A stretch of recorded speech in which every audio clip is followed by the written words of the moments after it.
False Swipe Gaming is an absolute legend of competitive Pokemon analysis here on YouTube. He made a name for himself with his How Good Were They Actually series. Detailed Pokemon breakdowns going over how a single Pokemon works competitively in each generation, and as mechanics and options change over the years. False Swipe Gaming was far ahead of the curve of other competitive Pokemon YouTubers, with high quality editing and scripted content, and his videos have a far reach. Some of False Swipe Gaming's most popular videos have amassed millions of views, and he has brought knowledge of this once niche corner of the Pokemon community to a much wider demographic. It should be obvious that False Swipe Gaming was an influence on my own Pokemon videos, and he really paved the way for everyone else who makes similar content about this game. It's an honor to have False Swipe Gaming on the Fridge podcast today, and how are you?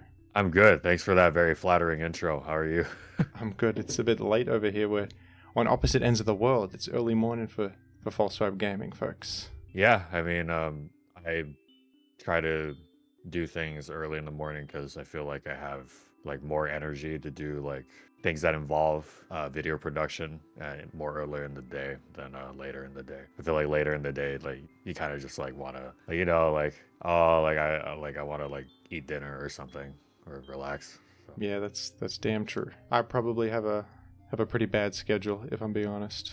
It's a bit hard when you're a self-employed YouTuber to maintain a good schedule. But... Oh, you're telling me, yeah. I've actually put quite a bit of time into like when this type of stuff becomes like your livelihood, like your full time, then like you try to like optimize every part of it, and eventually I think you wind up in like the whole like self-improvement like rabbit hole too, which some of it works, some of it doesn't, but like it's good to like something one of my buddies told me is that like when you're an entrepreneur, which I don't really like calling myself that, because the way I see it, I get into like this type of stuff, I got into it because I like video making first and foremost, and like everything else, like the business aspect of it or whatever came later. But he said that you're your greatest asset when it comes to entrepreneurship, and so like you should really like take care of yourself when it comes to scheduling and whatnot. That is true. And it can be easy to like neglect your health when you're just sitting in a computer chair all day and you're incentivized to just work harder, edit all the time. But you have to take breaks and remember exercise, have a good sleep schedule. It can be tough. Absolutely, yeah. Like I every now and then I'm just like dude, like how come I can't edit as long as I could back when I was in college, essentially, because I felt like I actually did have the energy to do like all-nighters for editing, but now I just can't do it. I think like I was just like younger, and now, you know, I'm older, and like your body starts to like, you start to essentially pay your debt for not taking care of yourself when you're older. So ain't that the truth, folks? Yeah. Well, first question for you is an obvious one. The name False Swipe Gaming, obviously a reference to the move False Swipe in Pokemon, but is there any particular reason you went with that for your name? Is it have some deeper meaning, or do you like the move for any particular reason? I'm not sure if it's deeper meaning, but it's like, it's kind of a long-winded reasoning for it. So I used to play Melee, and I made Marth for 5 years before I switched to Fox during 2020. And a lot of the advice I would get with my Marth was like, hey, your neutral's pretty good, but it seems like you never kill people. Like, it's like, I think like I'm friends with Ken, like Sephiroth Ken, and the King I would of ask him Smash? the King of Smash, yeah. And I would ask him for advice. Like he lives like 30 minutes from me. And I would ask him for advice, and he'd be like, dude, like when you hit him in the air, just fair him off stage. I don't know why you keep hitting him with all these other moves. I was like, do you like neutral? I think you just like neutral too much. Like, you never kill. I'm like, oh, that makes sense. That explains why, like, even like the foxes who I should be like punishing like 0 to death, like they keep living for so long. And this was before like recovery and like notches and stuff got really popular. So like, yeah, my punish game was very lacking. So I thought of, when I was trying to think of like moves, like when I was trying to start my own channel, and I wanted to think of a name where like it was Pokemon related, but like I wouldn't necessarily have to keep uploading Pokemon content. Of course, as we know, like I ended up only uploading Pokemon content from then on because it caught on. But like I was like, okay, I'll just pick like a move, and then I was like, oh, my Marth never kills, so let's just go with It False leaves Swipe. him on one. And then, yeah, and I just added like gaming afterwards because I felt like I had to. That's brilliant. I love that. That's a classic Yeah. thing. I think a lot of Marth players have that problem, right? The Marthritis, they Yeah, the call it. arthritis, yeah. You Yeah. can't kill. Don't even get me started on like fighting against some. Actually, no, Peach, like side B up tilt, I have that, and then Puff, I feel like you just kind of have. That's just kind of how it is. Like without pivot tippers, I just kind of have to kind of swipe at them, the pun intended, until they die. But like Yoshi and Pikachu, I hated fighting those in tournament. I actually went to Sheik for when I played against Yoshi's, and I always tell this story as kind of like a meme to my frustration, but it's like based in truth. Like in SoCal, I would run into like I literally ran into seven different Yoshis. My gosh. And I was like, why are there so many of you here? And then like for the first three, I kept losing with Marth, and then the next three I beat with Sheik. But then one of them, I played with Sheik, and I beat his Yoshi game 1, and then he counterpicked me game 2 with Ice Climbers. I was like, what? Who plays Yoshi Ice Climbers? Like, what are you on? And this guy's the homie. Like, so Church, if you're watching this, like, you're a cool guy. But I was just like, dude, I couldn't believe it. And then I lost, which this one's on me because like Marth versus Icy, and this was even with wobbling unbanned, which was during this time. Like, that should have been like a good matchup for me. But I lost Marth Ices in game 3, and then I lost. But I just couldn't believe like Yoshi Ices. Really? That's actually pretty And insane. and this person like ended up. I think he's a box now, which I mean, play to win. Good on him. I'm not knocking that at all. But yeah, that's quite the combination. I was quite frustrated. I can imagine so, yeah. Speaking of Melee, many people might not know this, but you actually worked on the channel SSBM Tutorials, which is a channel I watched quite a bit back when I was in my Melee phase. So False Swipe Gaming was not your first foray on YouTube, I imagine. No, it was not. There's SSBM Tutorials was technically not my first foray on YouTube, but like all those channels that I would make in high school or like they're lost to time. Good that they're lost to time. I do not want those to reveal themselves. But yeah, so I was half of SSBM Tutorials. I was lesser known because I was the editor, whereas Kira was the top player and a ranked player near us. At the time, I met him in college, and like he didn't actually go to our college, but he would come to the meetups a lot to play.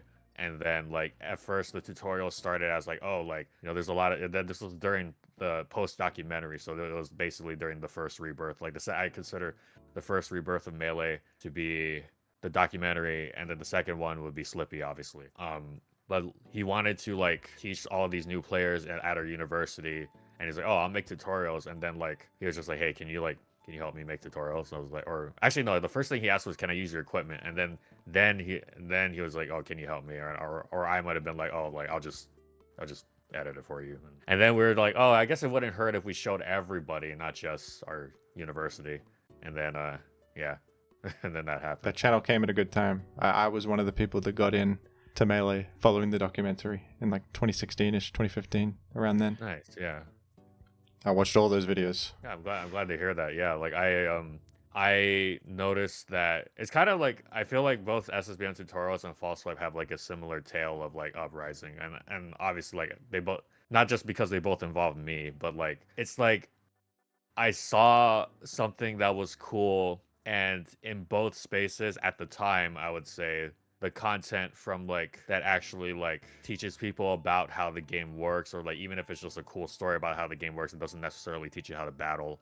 It was very cool, and that was very fascinating to me. But at the time, like the presentation for both communities was kind of lacking. Like I always saw it with Melee, like I would watch like Pew Pew and like Cactuar make tutorial, or I would watch their tutorials. I think it was like Zoo and Cactuar, and then Pew Pew University or something like that. And it was basically like, again, the information is phenomenal, and like I wouldn't have learned without it. But it's also, there has to be a way to like be able to present this and not just kind of info dump people. Like I watched, actually a better example, I watched all of Ken's 3-hour Marth tutorial, and it's like, first of all, none of that has to be 3 hours long, and it's just him like talking. And I get he's helping the community, but I mean, Ken's my boy, so like if I roast him a little bit, mind. But like but it's also like it's kind of him just like kind of splurging Marth advice at random, and I felt like it could have been more organized. So that's how like I saw it as for SSBM Tutorials, as like a way to kind of just like make an easier like pipeline to get people into Melee. And for False Swipe is a similar thing, because like I used to watch, I remember when I first met Joy, I was like, dude, I used to watch you since I was like like 14, 15, like back when like during like that whole era of Wi-Fi battles Oh for yeah. Diamond and Pearl with there's like Poke Aim, Shofu, Quandal Ren 66, Dangerous 36M, like all those people I used to watch. Like that was like my afternoon when I would come home from school. And so again, like a lot of good info about how to actually play the game, but again, the presentation lacking. And I always felt like the more casual Pokemon YouTubers always had the better editing. So like J-Wits, Tamashi, at least for back when I watched. Who else? Oh, Dobbs. I used to watch Dobbs. But yeah, my point is like the more non-competitive YouTubers had the better editing and like they had the bigger audience, and the more competitive YouTubers didn't really have editing. They had the info that I was more interested in, but the audience was smaller. So then like by the time like I felt more like I improved as an editor, I was like, huh, like when I was trying to make my own channel just to have something to do while I was in grad school, I was like, oh, what's something that I can just do like on my own without Kira's writing, essentially. I was like, oh, I used to play Showdown a lot. Why don't I do like Pokemon history videos? And then I kind of just essentially I combined the presentation, because I was able to match something like that with the information that of like watching all those people over the years. And that's how that came about. So like very like SBM tutorials and false like very similar like rises as to like really good information that I think people should know more about, both in spaces at the time anyway, where the presentation is lacking, and I just kind of filled that void essentially. That's really interesting, yeah. I think that a lot of people who are just super focused on some niche part of a community, like competitive Pokemon, they're not always going to be fantastic in the department of like writing, editing, those kinds of skills. So they will have a lot of fantastic info, but it's not going to be appealing to a large audience if they just sit and record in OBS, obviously.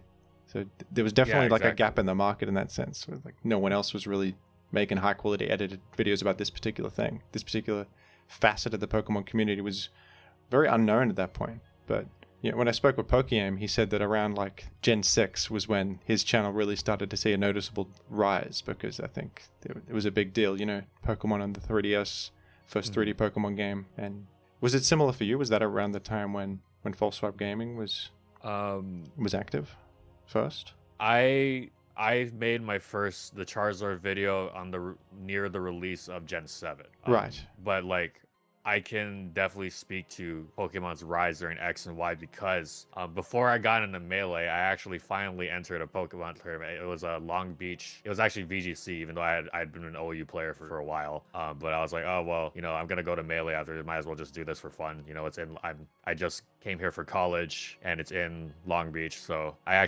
entered the Long Beach regionals, and what happened was that the tournament was actually delayed 3 hours because they had hundreds of entrants for and they're like, oh, we usually don't. I swear I remember talking to someone, either one of the judges or the organizers, or like someone who like had been to those before, and they're like, oh yeah, we usually only get like 100 people max, like across all 3 age groups. Is it 3 juniors, seniors? Yeah, all 3 age groups. There's just a huge increase, yeah. And there's a huge increase, yeah. So like literally the line wrapped around the whole place. Wow. And it started 3 hours later, and then I made it to top cut, and then I lost to Alberto Lara in game 3. And then like it was by the time top cut started, it was 11 p.m. And so part of me was kind of glad that like, I'm not trying to John, but the part of me was kind of glad that that I got eliminated, because like, dude, I'm so tired. Like it's 11 p.m. already. The tournament started 3 hours late. Like, and the funny story with that is that apparently like I played meta aside from like Sableye. That was like kind of my niche pick, because I figured like, oh, like a lot of these physical attackers are really annoying. I may as well just try to burn all of them. But I had Venus or Charizard was also kind of common as like a pair. And then quite a few people that I beat in Swiss were just like, I thought you were gonna bring Venus or Charizard. I actually never brought it once, except for against Alberto. So that's like a little fun fact. Also, I ran Petal Blizzard because I'm crazy. So, but yeah, so that's like the beginning of, or that's when I noticed that like X and Y was like really popular. Yeah, and then like I think tournament entrance like kind of, as far like at least from like the articles I read, because they always have like the entrant count, I think it kind of wanes a little bit, but then like it picked back up during Sword and Shield, and now Scarlet and Violet it's at an all-time high. So as far as I know. Yeah, I think that the sales of Scarlet and Violet were really good, and also it's more accessible to actually get into VGC now. They've Yeah. made all that a lot easier. Yeah. So that event was probably where like the gears started turning for you on the full swipe gaming idea. Just seeing the appeal, and then crossing over with what you did on SSBM tutorials. Charizard was using that tournament. So Charizard was your first video. It all makes sense. Yeah, it always. I mean, it didn't actually link up that way, but yeah, I guess you could link it that way. It, yeah, that's like the conspiracy theories. But yeah, nah. Let's see. I believe that was 2014 because it was Mega Kangaskhan. I mean, Mega Kangaskhan was meta for so long, but like that was when like it was like Mega Kang, Talonflame, like pre-nerf Gale Wings, right? And then like I think Mega Mawile became popular like at later in 2014, if I remember correctly. But yeah, like it was like I did that as kind of like a last hurrah for me for playing Pokemon competitively, even though I was not OU at all. And then I played Melee for a while, and then False Swipe's first video was November of 2017. So like it was, and I did do it on purpose to coincide with like the release of Sun and Moon. I do remember doing that, and I remember releasing it. I promoted it on SWM tutorials at the end of the Luigi video, and I think I was disappointed at first with like how little upvotes on Reddit it got, and then like how like little views it got the first day. It was like 2,000, which the Luigi video did decently well, so I thought it'd be a little higher. So I actually just didn't pay attention to it for like months. I was like, oh, okay, well, I mean, that was a fun idea, but like I guess it didn't really take off. And then I looked back at it randomly, maybe like 3 or 4 months later, and all of a sudden it was at 80K views. I was like, oh, wait a second. And then I was like, oh, I guess I gotta do a follow-up video then. I'll do Venusaur. And then I kind of just like, the more I kept doing it, the more I realized like what I wanted to do in the video and what didn't. Like there's some things that were like, I used to have like a best matchups or bad matchups or good matchups like section of the video, and that just became kind of tedious with how many sprites I had to download. And also like I feel like it didn't really add much to the video. So like that was scrapped. I used to have like the moves, like the description of individual moves, and that was also scrapped because I felt like if people are watching this, they probably know what the moves do. And then yeah, that's I think when I knew this could be consistent was like the Dragonite video, and that was actually the first time I used the title that is known for my channel now, was the Dragonite video, because I was trying to come up with like exciting titles for each of them, and that also just kind of became kind of also very tedious, because like the first one was Did Charizard Actually Suck, which was like that title was like referring to how like, you know, everyone in competitive, like unless you play Gen 4 NU, like everyone in competitive thinks Charizard's bad because of Stealth Rock. And then I was like, oh, was it really that bad? Turns out until Megas, yes. Well, because like Advanced hadn't caught up for it to be OU for like until like maybe like that was like what, 2017. Yeah, that was a pretty recent development relatively. Back then no one was using Charizard. Yeah, so it turns out, yes, it did actually suck until Megas. But then afterwards, I was like, oh, Venusaur has actually been pretty consistent. I was like, okay, most consistent starters. And then Blastoise is like, Blastoise isn't so great as the reference to like Alex 19 isn't so great from Melee. Oh, really? Yeah. I remember that. And then but then afterwards I just kind of got tired of like having to do that, and then when How Good Was Dragonite actually took out like the title itself did really well, I was just like, why don't I just do that for all of them? Did you go back and rename the old ones to that title format? No, I didn't. I never changed it. That's why and because I didn't change it, the remakes that I do for the starters, I can actually just use my regular title for the first time. True, yeah.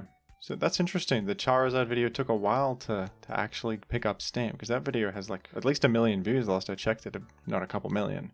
So yeah, did that happen after you started to release more videos, and that I guess made your whole library more interested in that? I would say the rise to like the first time I saw 80K, that was when it was the only video on the channel. Yeah. Or not only, but the only Pokemon video on the channel. I had done like some other Smash stuff, but that was the. Actually, wait, no, that was the first video I did. Let me absolutely look up my own channel right now. Yeah, I took a look before. Let's I see. think that is your first video, the Charizard Yeah, one. that is okay. Yeah, that is my very first video. Yeah, okay. So that was when I saw it at like 80K after a few months. That was the only video on my channel. Yeah, and then it wasn't until I saw that, then I was like, okay, maybe I'll make some more stuff. But yeah, like that's why like whenever people ask me about YouTube now, I always cite that story as like you never really know if your idea is good until there's been given time. I feel like a lot Yeah, for of sure. people think that they're like they need to have a good idea and it has to go viral the first day or it's dead in the water. Like one, every person you see that goes viral, if you think about how many people or how many users, channel accounts, not users, but like channel accounts alone on YouTube, there's like I think last I checked in 2020 it was like 330 million or something like that. So like if one out of those 330 million goes viral, it's just like that's very low odds, right? So like it's just like not good odds to bank on. So if you know you have a good idea, just like give it some time and like and granted it's a lot easier with that's why I feel like I firmly believe that like it's very rare that most YouTubers who set out to like get rich or whatever on YouTube, like it doesn't really happen like that. Most YouTubers who are successful, like it just kind of happened, you know, like they did something cool and then eventually it took up steam and then like you can kind of ride the wave from there. Yeah, I always cite my own Charizard video as an example of that because of what happened after that. It just took like maybe like 4 months to like pick up steam, and then it gradually increases over time. Oh wow, that was 7 years ago. Time flies, yeah. Yeah. That is a great example to look at for aspiring YouTubers. Because, I mean, it is something you're passionate about, but also you went in with a bit of a plan. Like, you noticed the landscape. There was like this, there wasn't this kind of content in the scene at the time. And you timed it with the release of Gen 7 and all that. So there's a, a balance of like having some sort of plan going in and also putting some passion into it. Exactly. Yeah. There's like I didn't set out to make this my career. It ended up being my career, but like the plan was to optimize like just like yeah, I'm gonna try to get as many views as I can without being like super annoying. Like I posted on Reddit once, so it's not like I like spammed it everywhere, but like and then I promoted it on a channel I already had once. But yeah, I think like you said, yeah, there needs to be a balance of like proper planning. Is this idea like good? I also like not troubleshot. I had like I kind of did like a sample audience thing where like I would show my friends like who I had like friends in like 3 different categories essentially where okay, so here's the people who are into competitive Pokemon. Here's the people who don't play it but appreciate the information. I actually have a friend who's actually like perfect for like screening things in front of he's in this very category of like is not does not play the game but appreciates the information in videos like these. And then I have people who don't know anything about competitive Pokemon at all, and like don't really like watch those types of videos like period. And then like you kind of I would show it in front of them and then I'd get whatever like comments. Like if I started to see a common thread of like, oh, like there's too much text here, like even if I see it with all 3 categories, then yeah, it's probably a problem. Because that sample size can like extend, that could mean like multiple people of like the same category would be wouldn't find that type of thing like appealing. And then so it's very useful to have like people in those types of categories because like because like there's another example I can give is like when I used to do Smash videos, is like for False Swipe. I remember I showed it to like I'm not gonna drop a name, but I showed it to this melee player, like for lack of a better term, meleeist. I mean, like I'm somewhat of a meleeist myself, but still, like I can appreciate like videos about like Ultimate or whatever. But he was like, dude, like yeah, I mean that was good. I mean the editing was good, like the music was good, all the clips were good. It was like I just didn't think it was interesting. I was like, oh yeah, really? Why? He's like, well, I just don't care about the other games. Like the other games suck. Like I only watched the melee part. I'm like, okay. So like when I hear stuff like that, I take it with a grain of salt because of who it's coming from. So like that is kind of like you kind of have to like gauge it that way with like when you're trying to like test these types of things before you release it.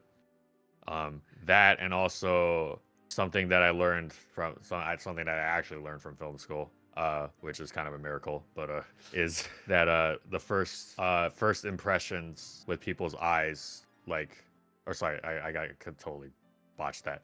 Fresh eyes are very important. Like first impressions of a video are very important because if they see the video once, that's like you'll get the most like honest feedback, and like they'll have the most like organic experience with it. Where if you show them once and then you show it an improved version again, they're more likely to say, yeah, like that was better. But so like they can only say that because they had seen the previous version. Whereas like if you have like a people with fresh eyes, then you get like they're more like organic, honest opinion about things, and then I think that's better. And then but then you have to find newer people to show the next cut to, and then eventually you run out of people to show it to. But like by then you should probably have like something that will probably be appealing. So yeah, to your point, yeah, I did. Now that I'm like talking about all of this to you, I it I did have a plan going in, but I didn't plan for it to become my career. It was just kind of something I wanted to do for fun. Yeah, If that sounds makes like you were sense. motivated by just making a video that people enjoyed. Yeah, Yeah. exactly. I mean, to be honest, that is what leads to success on YouTube. If people watch the video, it gets more retention because it's entertaining. The algorithm pushes it. Often, like really nice, well edited, well paced, well written videos, like do well. Yeah. And that was great advice on how to interpret feedback. You got to like consider who it's coming from. Put yourself in their shoes a bit, and why would they say this? Maybe your video is not for them, so you take their feedback not so literally. Just factor in like what audience you're trying to appeal to and everything. I guess I don't do things that meticulously. I'm not like screening my videos for multiple different demographics. That's quite Well, a I don't. meticulous process right there. That was Yeah, I mean, I don't screen it. I don't screen all of them. I screen like essentially like the first of its kind. So like I screened the Charizard video to multiple people. I screened the first of my Smash videos. Which by the way, for people who are asking why I don't do those anymore, it's more so because like I was about to record a Kirby video, and I'm like kind of it's back like speaking on meticulousness. I am kind of meticulous about the quality of my clips. Like I don't want it to be like an IGN video where it's just like, oh, Meta Knight's the most broken character in Brawl, and they only show clips of Meta Knight forward smashing people. I'm like, dude, what about the frame 2 up there? What about how he lives forever with that and can kill people off of the up B? Like you know what I mean? Like the clips are just kind of like not actually showing what you're talking about. So I would actually get like luckily I'm friends with a lot of Melee players, so that's easy to record. But like for Brawl and Smash 4, I would call Larry Lur, and I would pay Larry Lur to like come to my place and like record clips with me, because he can actually do all of like I wouldn't have gotten a clip of the wobbles and wobbling and Brawl in those videos without him. But then the pandemic hit, and then like I moved cities, so I couldn't like that.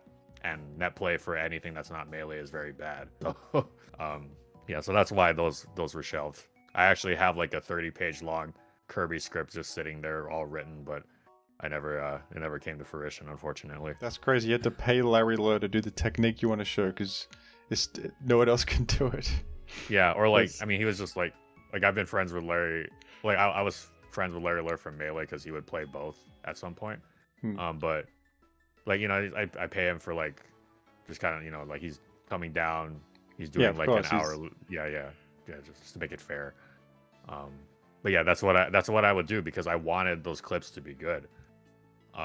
And like I would see I don't know if it's just like sometimes I wonder if I'm being unreasonable or not, where I'm just like I look at because like on the one hand it's just like, yeah, I mean it's IGN, what do you expect? They're not going to be that well versed in the competitive scene. And then on the other hand, it's like or it might not even be IGN. I might be totally slandering IGN right now, but I swear it was from one of those channels where it's like it's clear that they don't play competitive Smash or have really even watched it, but they just heard that Meta Knight's broken. But my point is am I being, or my question is am I being unreasonable? Yeah, like it's to appeal to a mass audience, and they just want to fill the time. But on the other hand, it's just like, dude, like you don't. It just kind of, I guess it kind of feels like a missed opportunity to me, where it's like, dude, like how broken this character is, right?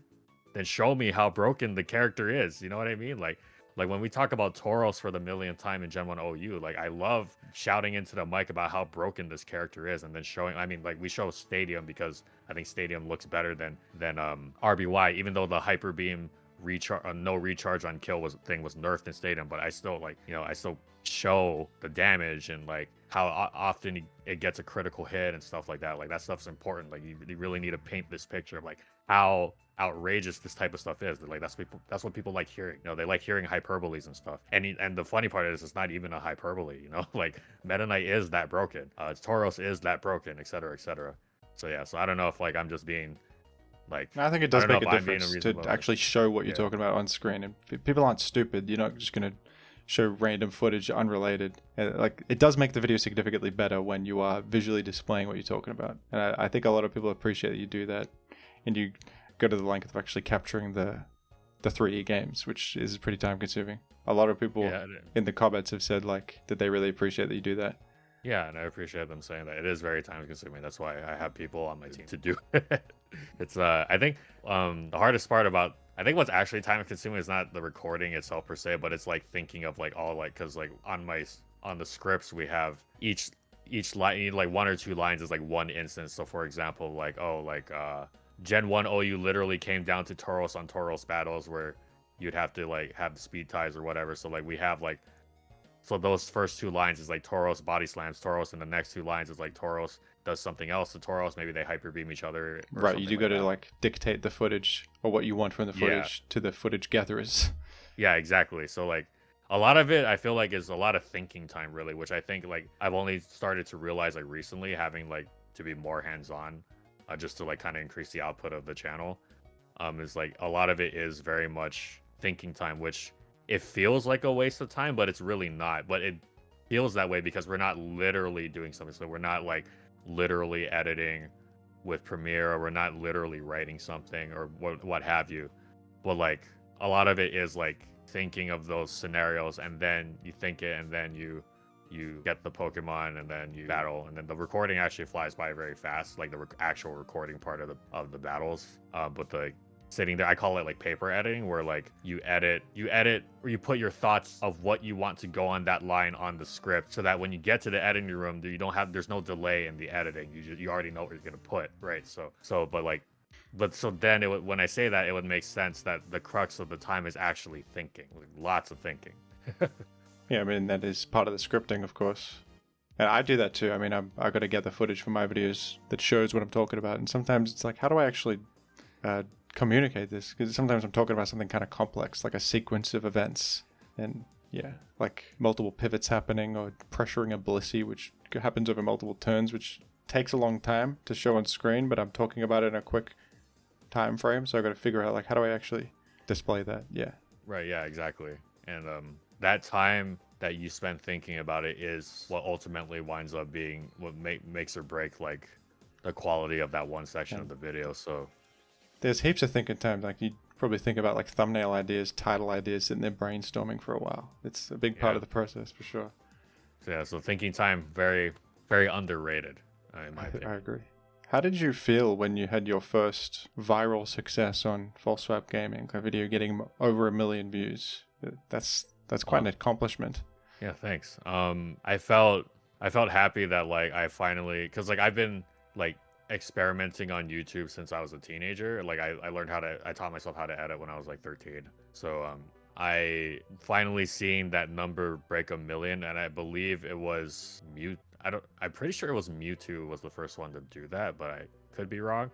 But seeing that first one break 1 million, I was just like, I finally actually got something with that high, even though it was over time. But still, like, you know, like that, not like when you think about like, oh, like, well, all these big other YouTubers that don't do Pokemon, like they get millions of views, like no problem, like on every video. But then when you really like look at the statistic of how like unlikely that is, like I do feel accomplished. Yeah, like I remember that, and like, or even like reaching 100k subs is like, I remember the statistic for that from like, I want to say 2021 was like 20,000 or 30,000. I could be totally butchering this, but the point is that it was literally less than 1% of people of all channels have a silver play button, because of just how many channels there are on YouTube. So like when you look at it that way, it's just like, you know, yeah, that is something to like to be to feel accomplished. And I felt pretty good about it. Yeah. I also taught myself how to edit at around that age too. and have been Oh, nice. messing around on YouTube for a while, but a lot of my old channels are deleted, like you just said yours were. What kind of stuff Yeah. were you making back then? Like random. I used to make stuff called YouTube poops. I don't know if you ever heard of those. Oh yeah, of course. Yeah, I've seen those. There's some more. I used to watch like these SpongeBob clips, YouTube posts with, and it was just like the SpongeBob episode, but they would cut in like random swear words and stuff. Yep. And it's so stupid, but I thought it was funny at the time. I used to do Machinima actually, like Halo Oh yeah. Machinima, because I felt like I used to watch that a lot, and I felt like that was probably like the best way for me to learn. Like, it wasn't like I didn't quite learn cinematography from it, but like the concept of like camera angles and stuff, which in the theater mode of Halo you could do. That was like a decent teacher for like very bare bones like cinematography for me, and like editing for story and stuff. So that's what I would use. I used to do that, and like even I think actually how I really got into like editing is like I learned Macromedia, which isn't editing, is animating, but I learned Macromedia Flash for, I don't remember how to use it anymore, but like I learned Macromedia Flash back when it was Macromedia, not Adobe Flash, and I used to do like Maplestory Oh hell yeah. animations, because you could just generate like the sprites were already readily available for free, and like you could generate any sprite you wanted. There was like a website called Bandstory where you could do that, so I would just do that and just kind of like make little like animations and then post them on YouTube. That is extremely Yeah. classic internet stuff. You played Maple Story? Yeah. I used to play that all the time. Yeah, it's like I used to play Maplestory when in like middle school or so. Like it was yes, yeah, 7th grade. I used to play it when I was in 7th grade, and you know, it's one of those things where it's just like, well, I don't get like I don't, games are like, I don't know if they're quite $60 yet, but like an Xbox game was like kind of expensive, so it's like, well, what are the free games? So it'd be like RuneScape and like That's what we had Maplestory. back then, yeah. No Fortnite or anything. Yep. Yeah, we didn't have like Fortnite for free. We didn't have like, well, we had show. Wait, no, we didn't even have Showdown yet. Showdown didn't happen until Black. There and was White, like so- Net Battle and all them, but Yeah, I didn't even know that existed back then. I probably would have played it Pokemon if I knew. Online. I played a bit. Yeah, me too. Yeah, I would have played if I knew about that. I would have played it too. But I played on PO sometimes. But yeah, that's all we had back then. Like now you can download like basically a full really quality game for free. Fortnite is crazy for a free-to-play game because I there's just like a know. million games within Fortnite now. They basically got the Roblox thing going on, and Yeah, the amount of content in there is ridiculous. yeah. Something I wish I did early on was like just because of how big Minecraft got. I wish I like did Minecraft videos, but like, Yeah. Same with Fortnite. I remember when that was just starting to blow up, and there was Yeah. kind of a gold rush for that. You could have just like any old Fortnite YouTuber could go to the moon. But I don't know how sustainable Yeah. that would have been. Like you say that, but you know, right? like, do you really exactly. want to be a Minecraft YouTuber forever? Like Pokemon's cooler. No, probably not. Yeah, but I mean, you know, everything's hindsight's 2020. So, although I do sometimes like I acknowledge the grass is always greener, but sometimes I do wish I was like, if I could trade like the exact amount of views and the exact amount of subs I had, like I'd probably like be like a. Actually, no. Like if I'm being real, like if I could trade my subs and exact amount of views for any other type of channel, I'd probably do fighting games because I love fighting games. But if I was speaking strictly from like a I want to make money aspect, I'd probably do like tech reviews, you know, where they just kind of review devices and stuff, like just because the CPM is so much higher for that type of stuff. And then you get the product from the company, and then you for free, and then you review the product, and then you get revenue, and then you just use the revenue to buy more product, and then it's just kind of like like a farm at that point, you know. But Or, you know, financial channels. Those get high CPM too. But yeah, exactly. that doesn't sound fun to make. I like it's talking not, about Pokemon. It's really not. Yeah, me too. Like there has to be a level of like you need to enjoy this stuff, or it's just like unless you're the most disciplined type of person ever, which is very rare even for people who are like disciplined from like the military or whatever. Like you're not gonna want to do something unless you like something this like as tedious as content creation, unless you like enjoy it. So I'm trying to, with that being said, I do want to make a fighting game channel at some point, just because like I've been playing after Melee, I felt like I should actually try to play like traditional fighters, like not you know, like obviously like platform fighters are my first love, but like I should say Melee specifically is my first love, but like I wanted to do get into fighting games, so I started with Street Fighter 5, and then I moved on to Strive, and then now I play a lot of Marvel 3, which I think is like, it feels the most like Melee, so I think I like it the most at this point.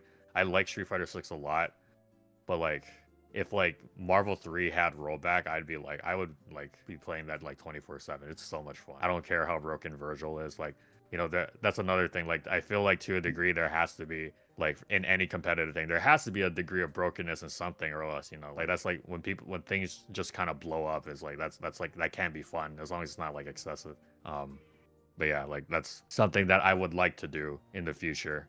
Is a fighting game I channel. like fighting games too. I talked with a previous guest, Big Yellow, about that, who makes Pokemon and fighting game videos. Oh yeah, I've seen his stuff. Yeah, I would love to get into like Third Strike. That game looks so cool. And, like Marvel, Yeah. this is just a classic game, and it's so awesome to watch. Even though like I don't even know what the hell's going on, but it's just exciting. Yeah, it is. And like I think I consider this a weakness and a strength of mine, where I tend to gravitate towards like older things, because it's like Yeah, me too. the appeal of it to me is like when you leave like the community to their own devices, and the type of stuff that they dig up like after the fact, like after the game has like kind of run its course, is actually kind of ridiculous, and it's really cool to me. So like, for example, like obviously Marvel 3 has been long dead since like aside from Evo last year, has been long dead since Marvel Infinite came out and kind of killed it. But like a lot of like seeing how the meta has shifted from back then to now. So like, for example, like X Factor anchors aren't as, they're still really good, but they're not as, to my knowledge, they're not as threatening as before, because people's incoming mix-ups were like, you know, when you kill a character, the next character it's not like Dragon Ball Fighters where it resets to neutral. The next character has to take a mix-up. And like there's been some really messed up mix-ups that have been thought of. So like anchors like even Phoenix, who is able to die twice at 5 bars. Like if you have like a Spencer, for example, she dies to the first mix-up, and then she pops and turns into Dark Phoenix, but Spencer has a Phoenix tech that just kills her even if she pops. So like stuff like that, where it's just like anchor, and Virgil can't double jump on incoming, so like he has to take a grounded mix-up, which is like the easiest ones to do. So like, because mix-ups have gotten better over the years, those anchors that people thought were like really busted back then are like, they're still busted, but they're not, when they get, if you like mess up the mix-up, for example, but like they're not as like oppressive as before. And I think meta changes like that over a long period of time, to me, is very appealing. Like another example I have is like, I've been playing like Edison format for Yu-Gi-Oh, because I feel like it has like the best balance of like, because like modern Yu-Gi-Oh right now is kind of like you can die in literally like a turn or two now. And Edison, like there are decks that can do that, but it's a little harder to do. And like I think it has like this good balance of like of stuff that blows up, but also like there's a good pace to it. Like the slowness of it is like still like that balance of explosiveness, but like also having a decent pace is what also is appealing. And like seeing the decks that are like viable now versus the decks during the actual the first Edison format tournament that won, it's like night and day. It's so different, and I just think that's cool, you know, like this what people are able to, the stuff that people are able to come up with when given a lot of time. Whereas like in a newer game, when you see it run its course, like everyone is like, you see a meta develop, but you don't really see it go like as like intricate as like these long, I mean obviously because they have way more time to do it, but like with these like long these games that are way past their prime, like they change over. It's a very different experience. Yeah, it's very different playing a game like that. Yeah, people have told me about the Edison format in my comments. I don't play Yu-Gi-Oh, but they say they reckon I'd enjoy it because it's like similar to Gen 3 or U, apparently, people say. Yeah, like it's like, I watched one of the first of your videos I watched was actually like, this is like what you were saying, how ADV is like the melee of Pokemon, and I very much agree with that, whereas like, and I think that concept of like, oh, this is the melee of this game. So like Third Strike would be, I'm pretty sure Third Strike, it's either Third Strike or Street Fighter 4, but I think mostly Third Strike is like, this is like the melee of Street Fighter. Marvel, I don't know if it's 2 or 3. You'll hear differing opinions, and I would never ever in a million years compare Marvel 3 to Brawl. Like hell no. But like it just has that kind of feeling to it, where it's just like this game was like perfect, or like not perfect, but it's like super fun, and like people are like able to like put up with like the top tiers are actually fun. I think that's like the biggest sign of like when something's like the melee of a game. Yeah, I agree. Is that people that's actually enjoy the top tiers. Like if you think about like Fox in Melee, for example, like what do you think of? You're like, oh, 20xx, blip blip blip, shine shine. You know, like people love that. You know, even though Fox is literally the #1 character, like people like him as a top tier because of all the stuff he can do, and like it's just cool to think about. Yeah, the top tier meta stuff defines those old games. That's like the identity of them. Yeah.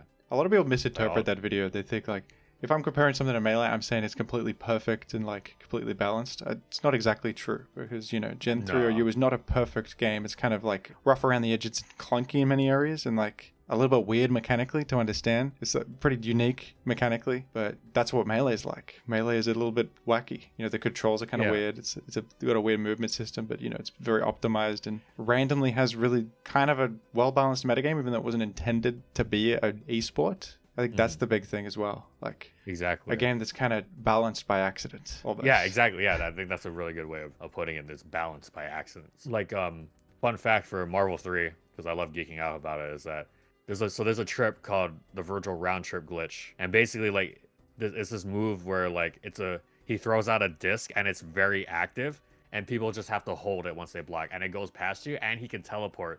So when he teleports, he pulls it back, and it goes past you again. So you're just locked in block stun for that long, and you're taking all that chip. That move takes a while to charge up, but there's a glitch where it's instantly charged after you throw it, and so you can just throw it again. That glitch was found before the game out, and they didn't remove it. So, so that's just part of the game. Yeah. Like, yeah, it's just part of the game, you know. And then like that, when I talk about it, it sounds cool, but it's also like pretty messed up, honestly. But it's like that's what like it's almost like but it's like, you know, Snorlax in Gen 2 or something. Like you can't get rid of it. It's just part of the game. It's just this broken thing exactly. you gotta deal like, with. Honestly, it's like when I'm on the end of using it, yeah, it's really fun. You know what I mean? Like I don't like blocking it, but when I throw out my round trip with Virgil, and then like, oh, I messed up my round trip glitch. Oh, I'll just turn on swords. You know, it's just like this really active super that like it puts hitboxes all around my character for a few seconds. Like I'll just throw on swords and teleport some more. You know, like when I'm doing it, it's fun. You know, and then it's so much fun. I'm able to put up with like all the other stupid stuff in the game. You know. Yeah, Gen 2 Lax is a good example of that too. Yeah, it's like a force of nature. You know, just kind of have to live with it. I do think that the older competitive games are some of the purest gaming experiences there are, for sure. Yeah, they're just unchanged and they are how they are. I do enjoy that. Me too. So, how has the transition been from becoming like, you know, a solo creator on YouTube to scaling up to a bit of a larger team and kind of streamlining your video process? You said you have a whole process of like scripting the footage and everything and delegating stuff to different team members. Is that like a daunting thing? Did that happen gradually over time? And yeah, it was pretty daunting. Like the main reason why I started doing that was because like, well, I wanted to output more, and I didn't mind fronting the costs for it. But it is pretty daunting to have to like all of a sudden become essentially a small business owner. Like it's the way like when I complain about it, at least like I don't actually like enact these thoughts, but when I have the thoughts of like, oh, like I didn't ask to be a business owner, I just wanted to make the videos, why do I have to do all this stuff? Like it is very like tedious having to do that, but it's like the results and like that you get is pretty worth it in my opinion. Like it was, but to answer your question, it was kind of a transition to do that just because like it felt like it was becoming more of a drag to make the videos. But when you have someone as good as BKC as your writer, like it feels like we're really like at least that's how I feel. I feel like we're really like synergizing that way. We're like that treasure trove of information that I talked about, where like I thought the competitive information was cool, but it just didn't have the presentation. It's like he is that big ass pool of like competitive information, and like I'm the presentation, right? So like I think that's when I think about it in that way, I can like it doesn't feel as daunting. But like when I was first like trying to set that up, it was like having this like to handle the business aspect, like setting up payroll or whatever. Like that is very annoying, and I wish I didn't have to do it. But it's one of those things where it's just kind of, you know, like there's gotta be like a difficulty somewhere, you know what I mean? Like it's, or like I guess what I'm trying to say is just like I am okay with the pain of having to do that if it means that the video quality goes up, the output goes up, etc., etc. As it's just evolving into a new thing, it becomes a team effort instead of just your vision. And me personally, I'm still just a solo editor. I do everything, and I've been thinking about like, do I want to hire an editor? I don't know. I don't know if it's necessary at the moment, but something to consider in the future, maybe. Yeah. My advice for that would be like, whatever job, like, so like, I'm sure like, you know, like when you make the videos, like you do everything yourself, like whatever job that you really like, I wouldn't hire someone for that. I know I hire an editor, but I also edit some of the videos myself. So like, that's more of just like a quantity thing. So like, but like if you wanted to like save yourself some time and it doesn't hurt you that much financially, for example, whatever job that you really like, I wouldn't hire someone for that immediately. But the jobs that you really dislike, so for me, that would be audio editing, because like I have to hear my own voice for hours and I can't even listen to music when I do it.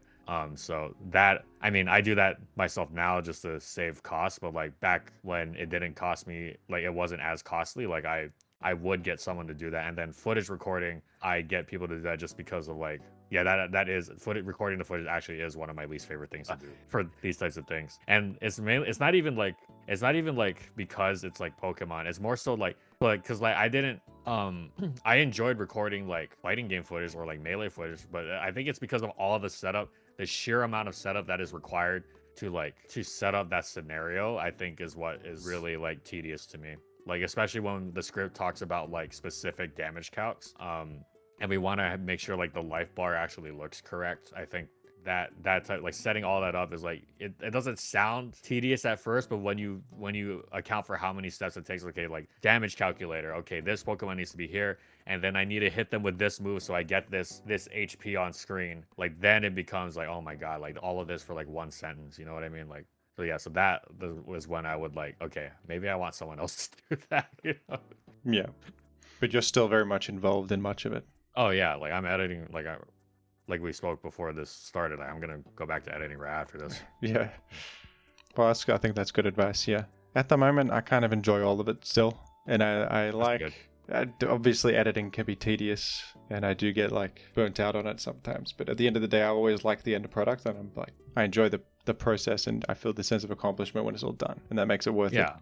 Yeah, of course. I think the best feeling is like, well, I use Dropbox, so like if I tell Dropbox to archive all the footage, it'll delete it off my computer but save it to a cloud. I think that's the best feeling, is like, oh, I can finally wipe this footage now. Like I'm saving it, but like I can finally wipe it off my computer now the minute it's uploaded. Right. Yeah. How long does one of your standard how great is this Pokemon actually video take to make usually? Do you mean like? Well, I guess it depends. Like for one, it depends on how long the video is. But yeah, I guess I would say I have 3 footage recorders right now, and so we can feasibly do, between the 3 of them, we can feasibly do like probably a 12-page script in a week, which 12 pages times roughly 3 minutes or 3 to 4 minutes is like basically a 35 to 40 minute video. We can do that in like a week-ish. But like something like a movie would probably take us a couple of weeks. But also like, that would mean we have to skip an upload. So like that's why I've been like trying to edit more so that we don't have to skip an upload for the week. But yeah, to answer your question, probably like that's how much we can do in 1 week. If it's just pure footage recording, because like the process becomes different when it's like kind of like what our more recent videos are doing with like it has some gameplay footage, but it also has like some like little animations in there, or like more like sprites on the screen and stuff, like basically stuff that doesn't involve gameplay footage, and that can vary. But me doing all of like every single thing by myself for that takes me roughly like for like those types of videos would probably be 8 or 9 days if it's the only thing I do every day, or 2 weeks if I allow myself to be a human. That's a pretty consistent schedule, at least. You've got the process down pat pretty well. Yeah. I mean, I've had to optimize it over the years. A lot of channels have like struggled to adapt to the ever-changing landscape of YouTube, which is something that I feel like things change very frequently, year by year on YouTube. And I think you've done a pretty good job of like not only maintaining your consistent bread and butter of like the How Good Were They Actually series that you still make these to this day, same thumbnail format, same title format, mostly the same video style, but you're also experimenting a bit, I noticed, like with individual videos about more focused topics, with different styles of thumbnails that are like commissioned artwork that are really cool. Mm-hmm.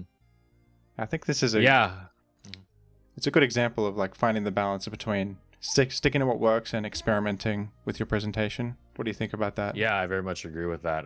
The way I've seen is that like for like the how good was X actually series, like I always thought it's like if it ain't broke, don't fix it. So like, you know, we have that process down to a T. We may as well just keep doing it. And then just to make sure that we don't lose that many viewers by introducing, or like to, or not losing viewers per se, but like make sure we're not off-putting any viewers with our newer content. That's why we kind of release them back to back, or we try to anyway, like if we're really on it. I felt like I had to like we're gonna run out of like yeah, there's like 1,000 something Pokemon, and then I think I did the math before there was even like when there was only like 700 Pokemon, and even if I did every single Pokemon once a week, it would take me 16 years to complete the Pokedex. But still, like not all of them actually. Literally most of them are not that interesting. Like for example, like, you know, who wants to watch a video about Grumpig, for example, like unless you're like a really huge ADV connoisseur, which you are.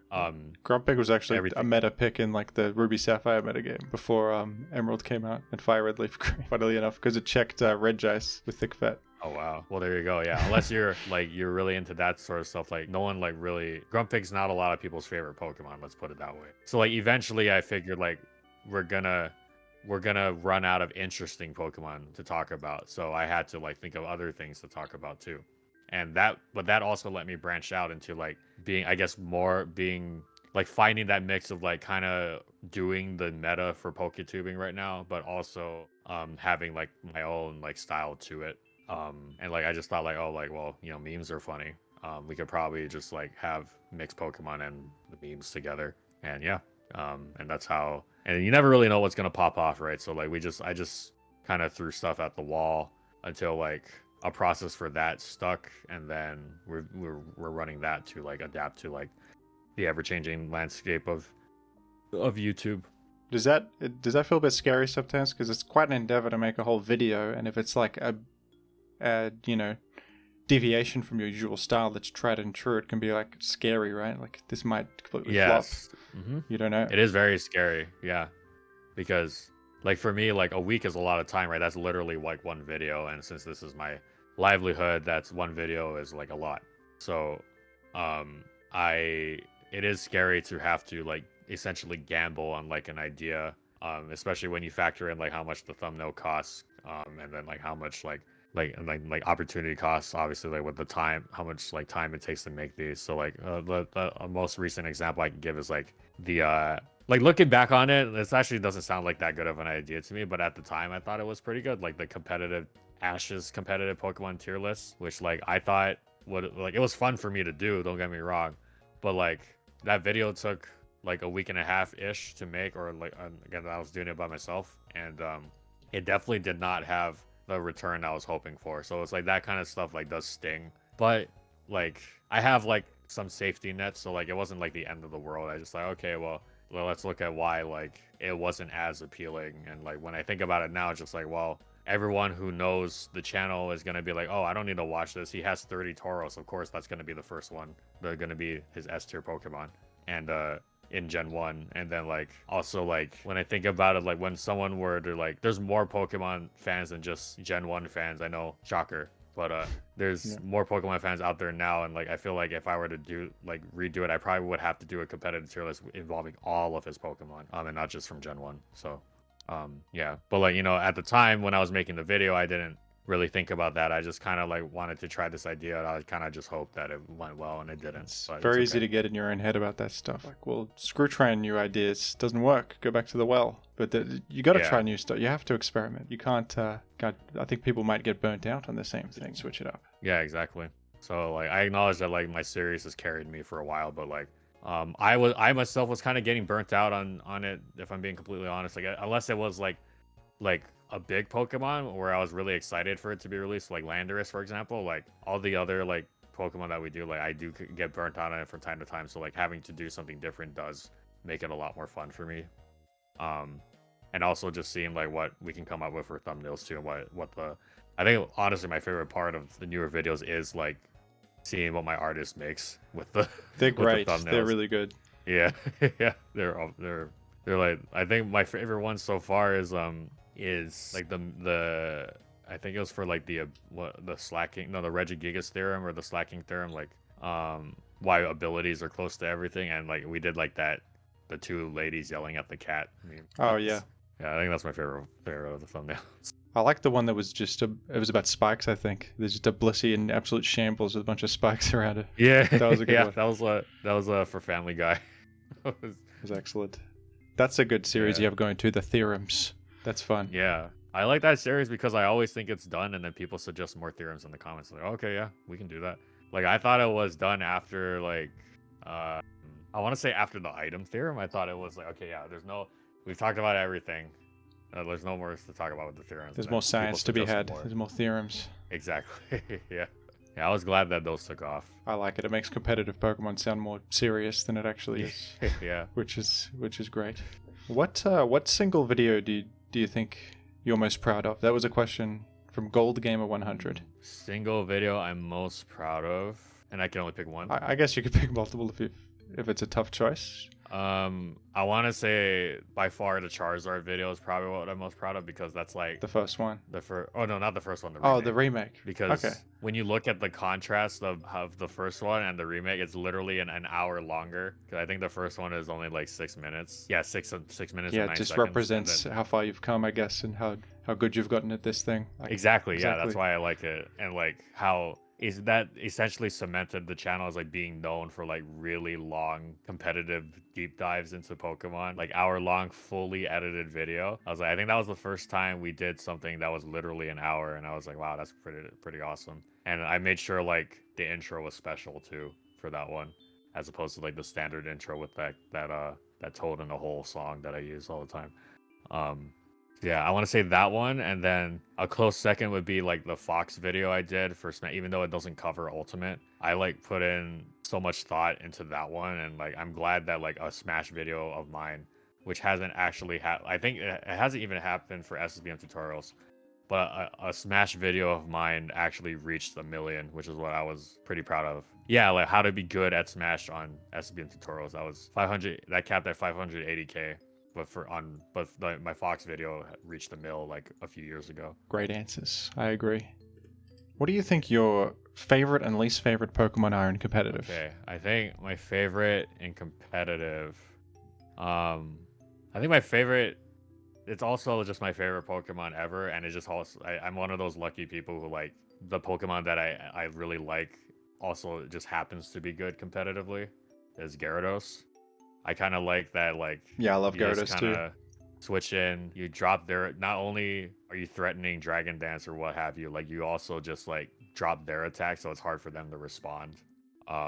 So I would say that's my favorite competitively, and also just my favorite. But like I like Gyarados because of I know people were expecting Aegislash because of the channel, but like I picked Aegislash to match more with like Marth. That's not necessarily like a favorite Pokemon.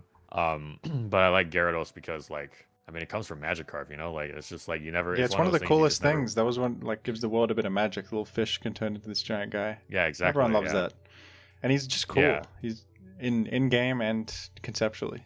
Yeah, and great answer. Yeah. Even though it was absurdly broken, I very much had fun because like I've been trying to play with like what little time I have, especially when most of my free time goes to fighting games. Like I've been trying to play Scarlet and Violet OU on ladder, but like for a while I would like play whenever a new game would come out.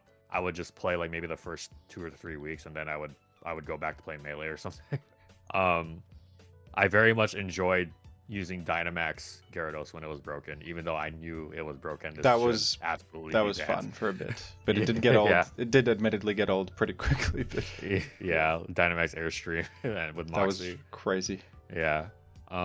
Least favorite Pokemon, and this is more so like a personal pick because I was playing a lot at this time in high school. Genesect. I absolutely hate Genesect. Oh, in like Gen 5? Was that when it was? In Gen 5, yeah. Beat Black and White OU. When that thing came out, I was like, the heck is wrong? Why is this? Like, why? That was insanely broken, yeah. It's so annoying, and it just runs away.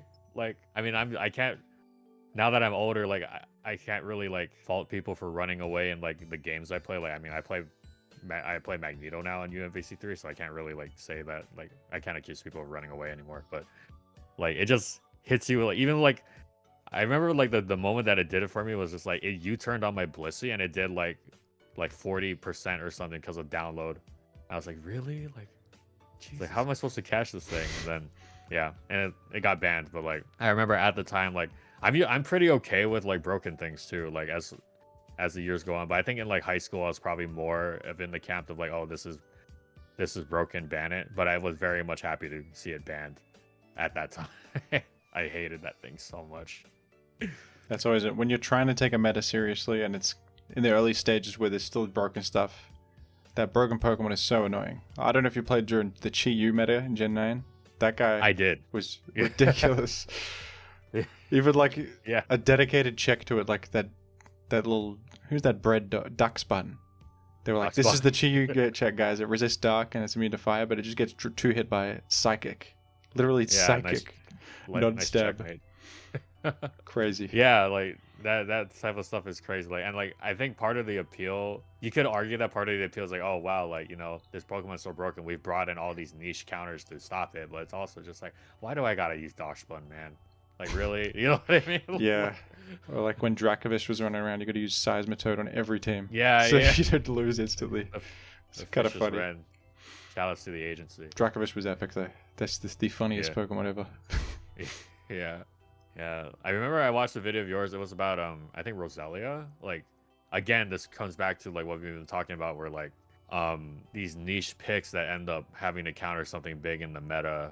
Like, I think it's more appealing in an older meta because like there's already like not a lot of Pokemon to go around. So like having to use this mon just to counter like one or two mons isn't like, that doesn't like sound as much of a hassle as opposed to where like we have now 1,000 plus Pokedex and like I'm forced to use Dash Bun to stop this stupid fish. It's different when you're forced to use it versus like it's a creative thing you came up with as a solution to a specific problem. Yeah, exactly. Where, like, yeah, even in Gen 9, but now that the meta's settled, we're seeing cool stuff like that Belly Bolt team I covered recently, who's like an NU Pokemon. Oh yeah, like, or the Probopass. Yeah, that was so cool. The Probopass. Yeah. And the Roselia example is just like, it's not as if there's no way to handle, you know, water types or electric types, or make spikes in those matchups, but doing all of that in one has its little value. It's like a unique thing to build around if you want to. It's not going to be that good, but like it has this little merit, which is fun. Yeah, I very much agree with that. I think that is a good distinction between having to be forced to use Dash Bun or like choosing to use Roselia.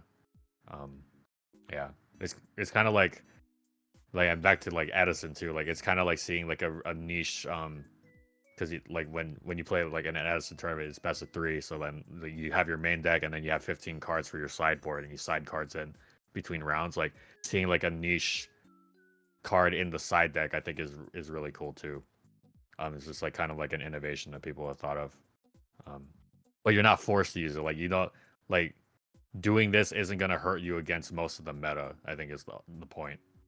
Yeah, just little tools to help people be creative.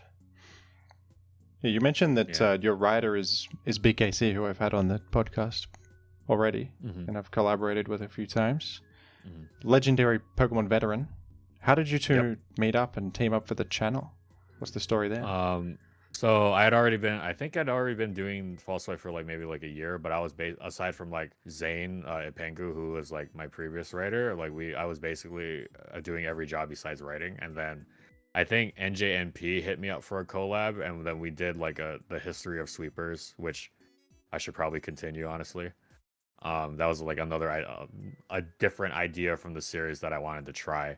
And then he was like, oh, I have this friend named Kevin who like is really good for this type of stuff. And then like, so we were all in a group chat on Discord, and then like Kevin told me to like, oh, if you need a writer, keep me in mind. And I was like, okay, sure, yeah. And then like I was like, oh, I wonder what's his like his tag. He's like, oh, BKC. He's like, oh, BKC, that's BKC. Oh, okay, yeah, absolutely. Like, you knew the name. I will definitely keep that in mind, because like a lot of the stuff that I would read for like the videos for False Light, like before he became the writer, was like a lot of stuff was written by him. So like in like the forums and whatnot. So then that's how that started. I think like maybe like I don't know how long exactly after that group chat, but like maybe like I want to say half a year ish. Then he was like, okay, I'm ready to like write stuff now. I'm like, okay, cool. That's great. And I think he's a great fit. Famously Yeah, on he his is. channel, he just clicks record and rambles for like 3 hours. But I think that when you could focus him on one specific task, he can create some great stuff. Yeah, exactly. And one of my biggest, I am like knocking myself for this. The first video I think we did together was Flag On, and he wanted to include all this other stuff in the script. And at the time, I told him like, oh no, keep it shorter. But now, seeing as like the appeal of the channel is movies, like for that series, like I wish I didn't tell him to take stuff out. Like I regret doing that. Yeah, that makes That's him one of my even better regrets. fit to the longer video style. Exactly. Yeah. Just So the depth of knowledge there. yeah, but at the time, like we didn't really have like the resources to like our recording setup was not as optimized as it is now. So like it was just kind of harder to put out a longer video. And even so, that video still ended up being 20 minutes, which at the time was like, wow, 20 minutes, that's really long. And like now I'm just like, nah, 20 minutes, like that's fine, like that's easy. It's a fully edited stuff. A question from a viewer, Goal Savior, was what type of Pokemon do you find the most interesting to analyze in research? Like literally Pokemon type. I suppose it would mean like, like is it a good meta Pokemon like Tyranitar or something, or is it some random guy like Zeb Striker that's like pretty good in, lower tiers, but like a genre of Pokemon, I guess. I think the meta Pokemon are more interesting to analyze because like, at least from a video making perspective, because of what we were talking about earlier, we're like I need you to understand how broken this is, like to the audience. I think that's what makes it really fun. Now when a lower tier is broken in the lower tier, then that becomes very interesting as well. But for the most part, I have the most fun when we're doing a Pokemon that like is like outrageous. It's either that or something like something really funny, like how Moody got Bidoof and Bibarel banned. Or sorry, like Moody not banned, but like Moody got banned, excuse me. But Bidoof and Bibarel actually became viable in Ubers because of yeah, Moody. some crazy situation. That's really funny. So I like that. But for the most part, the meta Pokemon are more fun to analyze because like you can really see just how much like the competitive community will like just squeeze out every little advantage they'll squeeze out of this already big advantage Pokemon. And it's just like I think that's cool, and like also like just kind of like the shock value of it is like what makes it appealing. Like we recently did a remade Machamp, for example, and like I knew Machamp was good, but as I was like reading that script, I was like, wow, okay, it was that good. All right, that's pretty cool. Like literally like lead in DPP had to account for specifically Machamp, and then you get into like its own little meta game. It's just like, oh my god, what's Machamp running? I don't know. This is scary. That honestly, I think Machamp is so annoying in Gen 4, where you have to run Lumberry on your lead, and you have to do so much to account for it. I think people have stopped doing that these days because I think Machamp is not as common. But I don't know. I feel like I see it prop up and it just destroys, and everyone hits themselves in confusion 100 times. If you're not prepared, it just destroys you. Yeah, exactly. But like that type of stuff is like it's fun to make a video about just because of how outrageous. Yeah, it's like it is. Yeah, it's like a big story or something. It's fun. Yeah. I mean that's like what it all comes down to, right? Like video, like a good video is going to tell a story, whether and like it may not be as obvious with Pokemon, but like the Pokemon themselves are like its own story. Like how they develop is like a story in and of itself. Yeah, that's where the intrigue lies. That's why it's engaging. Yeah, and like that being said, like there are definitely more interest stories than others. So like for example, like if like Xerneas, for example, even though Xerneas was like really running X and Y Ubers, like it literally has the same set throughout most of its history. So like that's not as cool of a story as opposed to like one section of how Machamp became like the center of the lead metagame.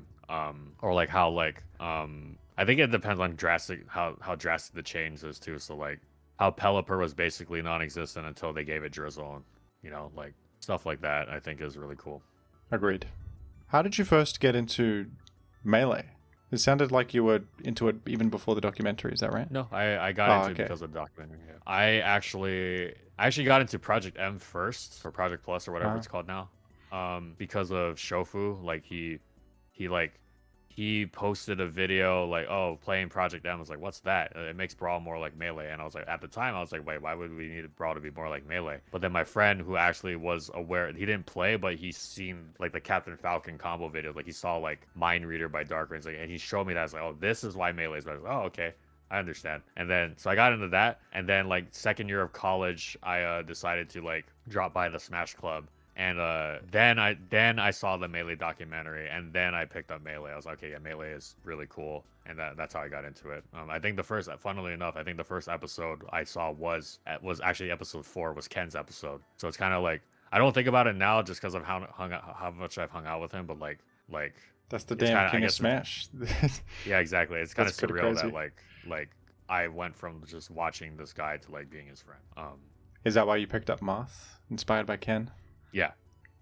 Also, I just like, at the time, I just liked characters with swords in general. But that is why I picked up Marth. Yeah, that red Marth dancing everywhere Ken combo. That's such a good story. It's so cool. Yeah. There's actually the fun little fact. I was gonna upload another Smash video called like the time that Smash actually allowed items in tournament, and it was basically all the information was from Ken.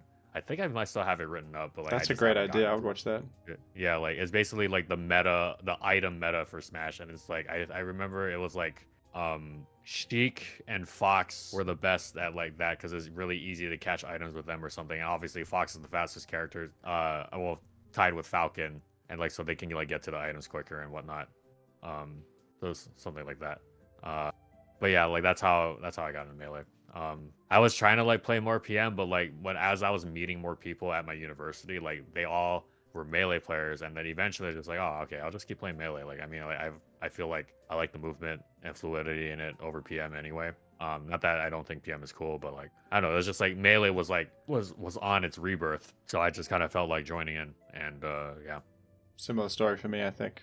I also played Project M first because it's more appealing. There's more characters. It's a little bit easier to execute. But then I transitioned into Melee with like the Renaissance happening and stuff as well. Yeah, that was a fun time. Yeah, it was a really fun time. That was also the first time I like traveled out of state without family. Like I went to like Genesis and like Evo and stuff. That's cool. Yeah, I remember I went to Battle Arena Melbourne 7 in Australia where Mango and all the international players came, and that was really fun. Back in, I don't remember when that was. It would have been 2015 or 16. Mm-hmm. That was like so awesome. Yeah, it's surreal, right? Like seeing like the top players like actually there for the first time. It was surreal. Just seeing Mango literally just walking around. I was a bit starstruck, to be honest. Yeah. Oh, who do you main in Melee? I play Peach, regrettably. A lot of people don't like Peach. Okay. But I like Peach. I see. I play Marth and Fox. So I don't really mind fighting Peach for obvious reasons. And Sheik. So I mentioned this with my other guest, Reverend, but the reason I like Peach is because my least favorite thing about Melee is the analog input, and I hate doing up tilts because like it's so easy to accidentally jump and you got to hold the stick at this precise point. I always sucked at that. I originally played Falco, but I got so annoyed accidentally jumping that I just was like, F this. Peach doesn't really up tilt ever. Jump. Right. Yeah, the tap jump was so annoying. And also Peach can float, which I think is fun. Right, and she has like her own cancel system with float cancels, which I think is cool. Exactly. Yeah. And Armada was very cool too. Armada was cool, yeah. You know, one of my first collabs with Wonder was just us playing Melee. Yeah, he likes Melee too. There's so much crossover with Melee and Pokemon. Seems like everyone has had a Melee phase. Yeah, I think like, or Melee with like older gens too, right? Like I think they used to say like Melee and speedrunning had like a big crossover too, and I think like the appeal of like, again, like going back to what we've been talking about, like the appeal of like Melee, speedrunning, and like old gens is just like there's just these new things that keep getting found out when after the game has long since like run its course, like its usual course. Yeah, very similar in that particular way. When I was looking at the about page of SSBM tutorials, it describes you as an aspiring film editor. Are you still an aspiring film editor? Are you interested in film? I have to change that. I'm no longer an aspiring. I imagine that was before the false swipe gaming took off. Yeah, but yeah, I think you did. Did you say earlier you were a film student when you learned that lesson about showing people your videos? Yeah, so I did film at undergrad, and I went to grad school for film editing. And the plan was to become a film editor, or like try to work my way up to become a film editor. But like the more I like tried to get at that, the more I realized how like I think I like the art of editing, but I don't necessarily like the film industry. Even at like a student level, like there's just so much like nepotism and like hierarchical BS and stuff, and like when you think about like how you actually like get into these positions, like So most of my like classmates now who have graduated, like they all have jobs, thankfully, but it's also like they're not really, and I'm not saying this as like a knock on them, but like they're not really like doing what they set out to do. They're just because they have to pay the bills. So like they're like editing like trailers and stuff, but they really want to like edit their own films. And then when you think about how you're supposed to get into that, you have to like somehow acquire all these funds to make a film that might not even do well. You have to make it have a festival run, and then some bigwig from a studio hopefully picks it up and doesn't, and might, unless it's really good, they might not even circulate it to the masses. They might want to remake it themselves with their studio budget, which like I can understand why, but it's also like that just doesn't sound appealing to me. Like I maybe like in an ideal world where I had infinite money, like if I always said if I won the lottery, I would want to make a film with my friends, like my film friends. But sadly I have not won the lottery. So but I also figured that like what, even when I was going to school, like my classmates would have like Oscar parties and like watching the Oscars and stuff, and then they would be more into movies than me. And I feel like I was more into the editing techniques, but not necessarily like I love movies, don't get me wrong, but just like it's all relative, right? Like I might be more well versed in films like to like a normie, but like to like my classmates like who are like really well versed in films, like I was like, yeah, I think more of like content creation is more for me than film editing, because like one, I don't have to like I can like there's so much like different directions I can take things, whereas as opposed to like having to abide by like a screenwriter's script. And two, like I said, like the whole bureaucracy of like the film industry and stuff, it's just very not appealing. Yeah, so I am no longer an aspiring filmmaker. No. Or film Yeah, I editor. think a lot of people have a similar experience. Like I wanted to be a game developer, and then you have this idea of like I'm going to make my own game, but it's not quite that simple. Yeah. The actual industry is kind of you at best you'll end up just being like a one programmer out of 1,000 doing some menial task and not actually doing anything creative or interesting. Yeah. At Yeah, that point, exactly. why not just be like working on spreadsheets or something? It's the same. You probably get paid more. Yeah. Yeah, exactly. And that's like kind of the sad reality of it. Like unless you're unless you're like for some whatever reason you're super good, or if you have a shitload of money. Oh, I swore. Or That's if right. you have a lot of money, like it's really hard to break into industries like that, like just on like your own like merit, just because of how much like not even necessarily because of difficulty, but just because of how much like opportunity costs and monetary costs and like the chances of your investment returning essentially. So yeah, like I remember when I entered college, like I chose film knowing that like I was taking a huge risk, because like, well, I actually thought to myself like, well, if I ended up editing for a company for like not as much as like a STEM, like at least I'd be doing a job that I enjoyed. That's how I saw it, even though I wouldn't be making as much. But luckily, like things worked out the way they did. So Yeah, YouTube seems like a way better career. You're in total control over what you can do. More fulfilling, more growth potential too. yeah, more personable and more revenue streams and all that like business jargon too. Indeed. What are some of your favorite films out of curiosity? Let's see. So I like some of Tarantino stuff, not all of them. Like I like Django Unchained, Pulp Fiction. Let's see what else. I can never really pick like a specific one. I have one that I really love for sentimental reasons, and it just happened to be like highly receptive film called That Thing You Do. But that was more so like I watched it as like a kid, and then I wanted to play the drums because of it, so I learned how to play the drums at some point. That's directed by Tom Hanks. It's like a '90s movie, but like in terms of just like like quote unquote like good like highly receptive good films, like I would say a couple of Tarantino stuff. I really liked Argo, and I did not expect to like it that much when I watched it, and I don't think I'll have the same response, like physical response to it ever again, because I know what's gonna happen.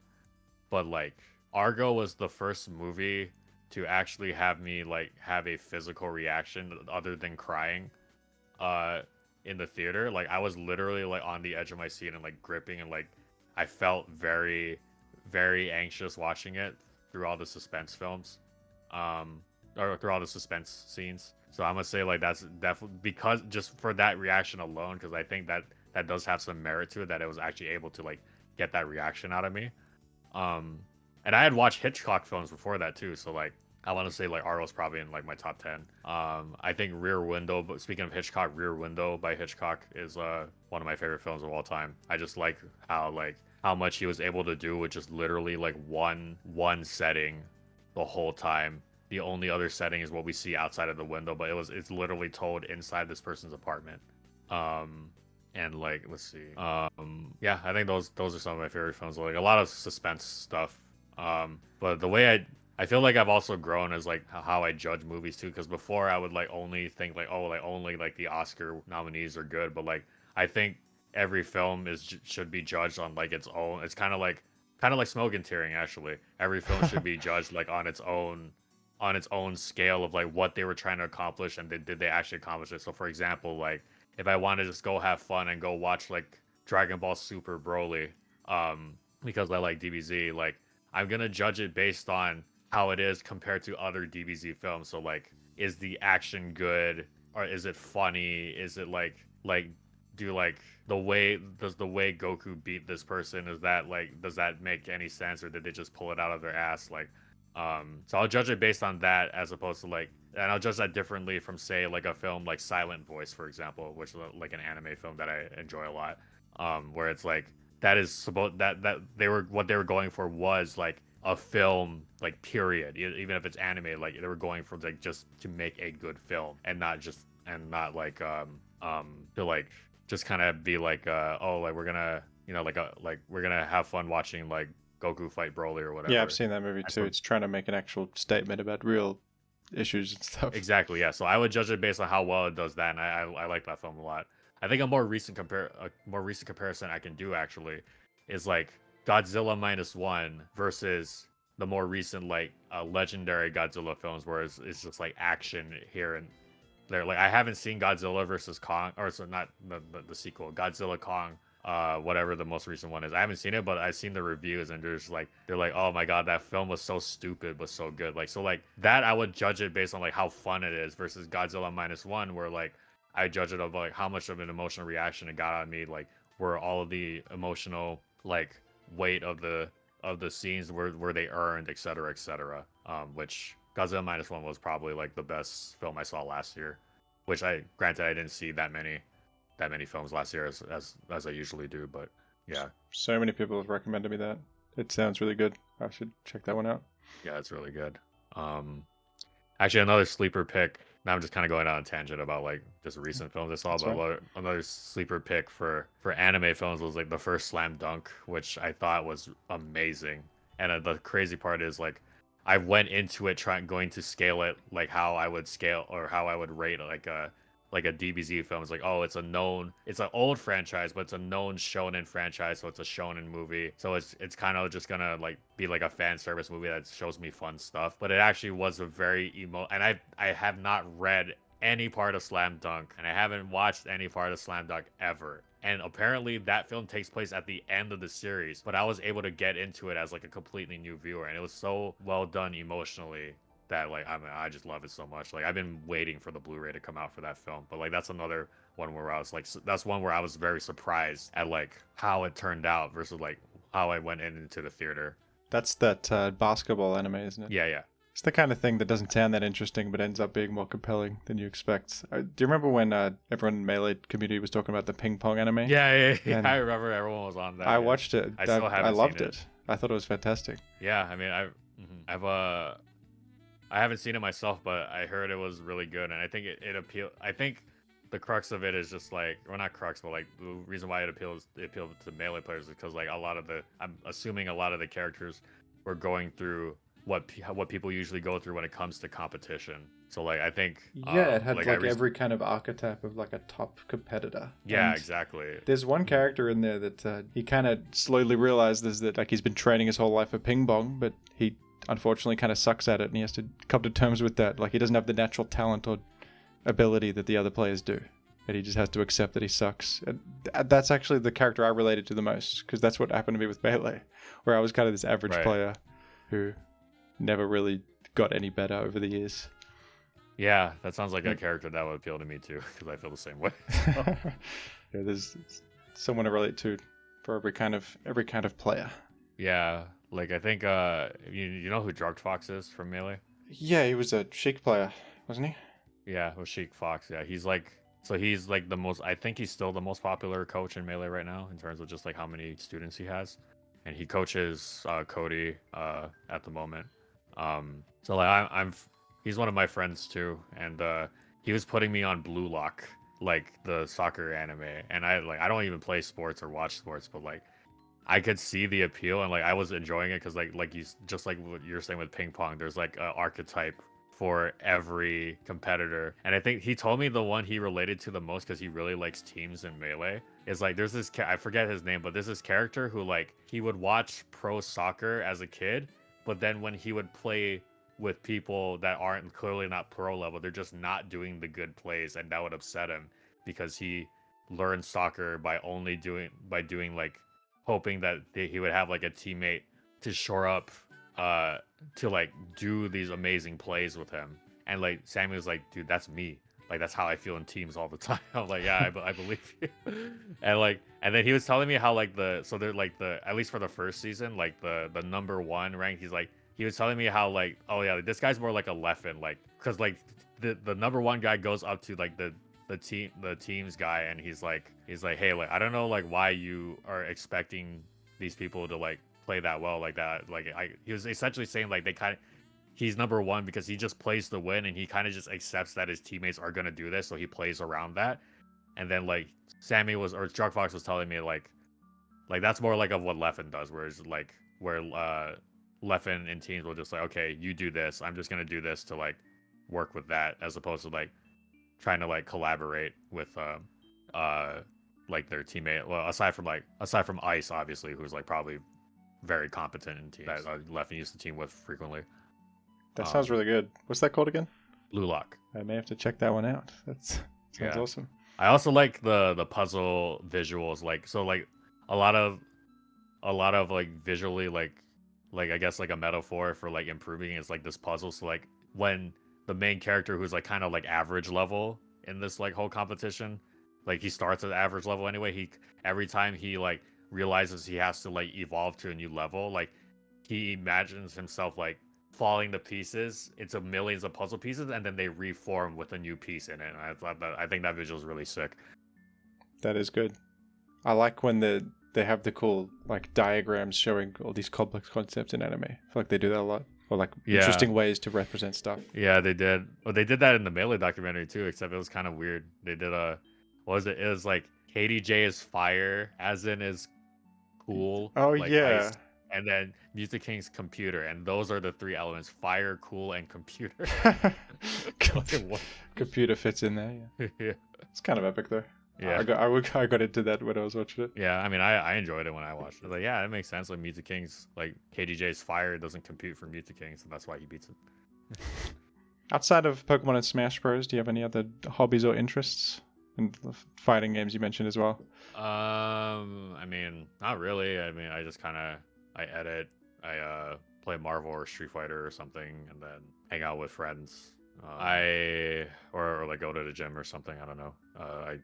I wouldn't really consider gym a hobby. It's just kind of something that I feel like I should do, just to like make sure I'm not sitting all the time. Yeah, no, I don't really have any hobbies outside of that. You know what you like? There you go. Yeah, I feel like as I've gotten older, like I feel like if I really like something, I just kind of like stick to it until like I either stop liking it or like move on to something else. Like I think more being intentional with my time has definitely been like the lesson here in the past few years. So, like it makes things go like it makes like for one it makes working a lot more efficient, and two like you really get to like enjoy like what you really enjoy is how I see it. I think I tried to.